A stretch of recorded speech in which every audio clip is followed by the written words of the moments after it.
AITA for telling my siblings that if they had been more cold-hearted they wouldn't be in a mess right now. I am NC with my parents and LC with most of my family. My parents have never been very stable people in any sense of the word. Growing up with them was essentially lurching from one totally avoidable disaster to another, and it took a major toll on me and my siblings, just in different ways.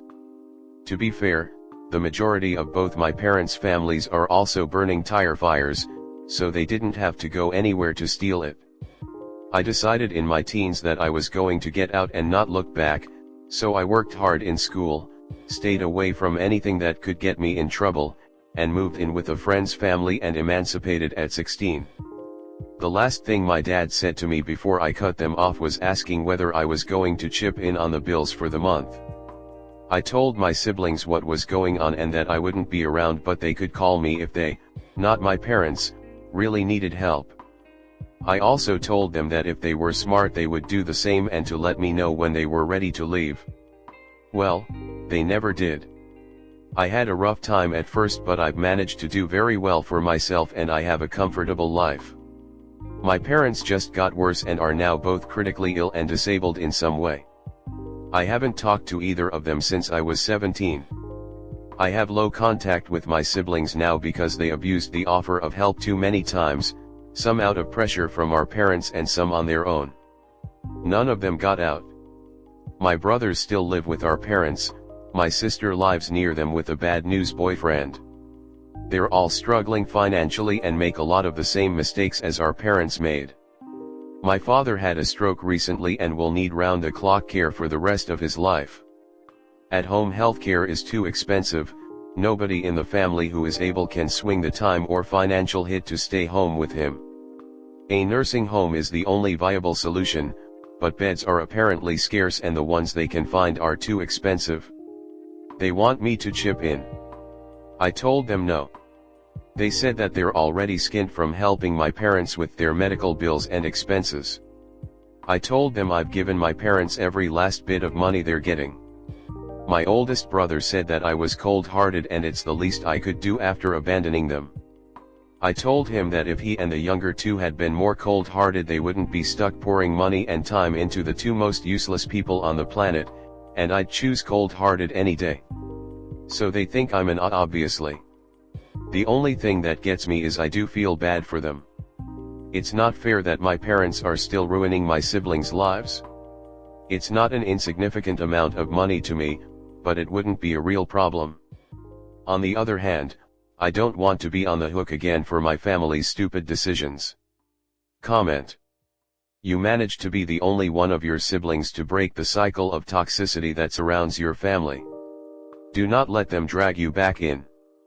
Your parents made bad decisions, your siblings have made bad decisions, and it is not your responsibility to bail them out yet again. You tried to help them dig out of the mire they were in, but they chose to stay and sink. Don't beat yourself up for that. It sounds like an awful situation, but I think you're right to keep your distance. You don't want to get dragged back in, which is perfectly understandable. If you are in the US and your parents are on Medicare, you can get a bed in a nursing home, might not be a high-end one.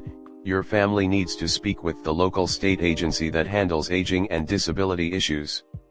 You may want to just do a quick Google search or something to make sure that you're not in a state that will try and make you pay because you're related to your father/mother, can't remember if the precise name. I think there are protections on that in some cases, but could be worth a look. NTA for being NC with your parents and not helping with the medical bills, but you were a little harsh with your words. It's not easy to leave your family behind, even if they are total asshats. You could do it and it's great for you. I have also gone NC with some of my relatives, but one of my siblings couldn't. It's all around sad situation and little bit of empathy isn't too much to ask. I think after what 16-17 years of NC and still managing to be manipulated by her siblings, she's probably done. I would put money that she's verbalist that she's not helping her parents in every nice way imaginable over the last almost 2 decades, and the siblings are too far under the parents' thumb / are rapidly becoming like her parents that they just refuse to accept it. Next story 2. AITA for convincing my friend to stop paying child support. My friend, Ty, fake name, had 2 kids with his ex-GFD, also fake. They only dated for 2 months, but 2 weeks after they broke up, D said she was pregnant with twins. D was crazy. She is rude, manipulative, condescending, and lazy, which came out in the 2nd month they were together. Both Ty and I grew up in poverty and without fathers, so he was adamant in being a good father to his daughters and providing for her. It was to the point that he was giving away half of his paycheck to D, about $3K out of his $6K monthly income. He also spent every weekend, a few lunch breaks a week, and various trips with his daughters, all without D, who was only interested in him bringing her back food or paying for a trip so she could leave and do her own thing without actually spending time with her kids. Everyone knows that Ty puts his kids first and is super proud of them. He's the one who takes them to school, helps with homework, sets up B-day parties, goes to parent/teacher conferences, etc. All without D, who couldn't care less. D and Ty got into an argument, during my birthday party, about changing the girls' school. Ty wanted to change to a better school out of the D's bad neighborhood and D wanted them to stay where they were. She argued that she has full custody so it's her decision. He said he takes them to school, goes to P/T conferences, does everything regarding school, etc. so it should be his say. She said she's the mom and it's her decision and he said he's the father, so he gets a say too. Then she decided to be petty and dropped the bombshell that neither child was his. She admitted that she cheated on him while they were together and she decided Ty would be the dad because he made the most money. She even told him to get a paternity test. Turns out she was right. Neither was his. He was devastated. He wouldn't talk to anyone for a month. Ty eventually went back to D and said that he loved his daughters and wanted to be in their lives anyway. D said no, that his attitude and overreaction to the news meant she had to do more work with the kids, everything he used to do, and that he was selfish. She threatened to get a restraining order if he tried to see the kids again. I don't think that's how restraining orders work, but he believed her. This is where I may be the odd. When he talked to me about what he should do, I told him to at least stop paying child support, which he had not stopped doing yet. That she had been lying to him to steal half of his income for years. He listened and D got all shocked PK face and went online, blasting him online. She and the kids have to move to a smaller APT, live with fewer luxuries, etc. Everyone saw him as a great dad and now they see him as a deadbeat. The girls he loves are also suffering since D relies on a minimum wage job, her first ever job. And now Ty's family blames me.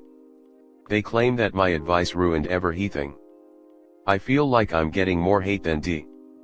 AITA. Comment. But he needs to get a lawyer to get this mess sorted. Especially if his name is on the birth certificates. Sad part is, even if his name isn't on the certificate, court might just decide that he has to keep paying because the kids see him as the father and the kids' needs come first so he must pay despite not being the father. Because the courts are biased they don't want the state to have to pick up the money that the mom would probably get. It's not fair, it's not right. I am a woman and I think that this is screwed up. If he has a DNA test and it proves that he's not their father and that she lied, he will need a lawyer if he wants to get his name off the birth certificate. It may cost him money but in the long run it might be cheaper. I am not a lawyer. Just giving my opinion. Incorrect. Child support court is completely separate from custody/visitation court and CS court will not get involved in custody court issues. He would have to go back to the AITA custody court and file a modification of custody/parenting responsibilities. But even if court would decide to keep him paying child support, this amount to pay will be definitely less than half of his income. So, going to court and asking to reconsider paternity and monetary obligations is the most useful advice.